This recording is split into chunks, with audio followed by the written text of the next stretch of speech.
MobInFact, mobility influencing factors. Why do we use a certain mode of transport?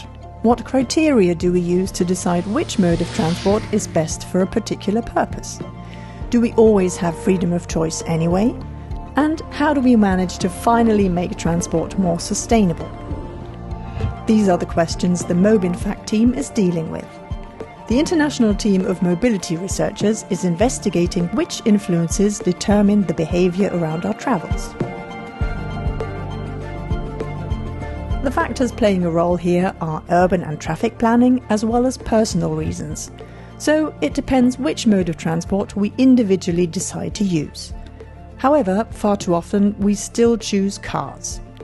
The more and the longer distances we cover with it, the more emissions we produce.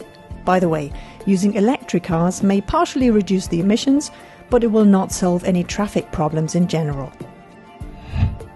Of course, we already know many factors influencing mobility. For example, a dense network of train, tram and bus lines is also actively used by people, instead of the car. Also, safe and comfortable cycle paths make the bicycle an alternative to a car. And what urban planning has known for a long time, only if many destinations of daily life are in the immediate surrounding area, you can get there on foot or by bike.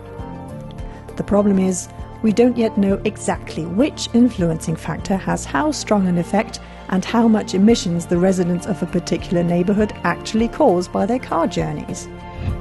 A key goal of the MobInFact project is to create a toolbox that calculates exactly that. First, the existing or planned boundary conditions for a neighbourhood are recorded, for example, public transport services. These boundary conditions are then evaluated by various analyses, and the emissions caused by the residents' traffic are calculated in a complex evaluation process. This finally gives local authorities a basis on which they can identify and implement the most effective measures for sustainable mobility. MobInFact. We create sustainable mobility.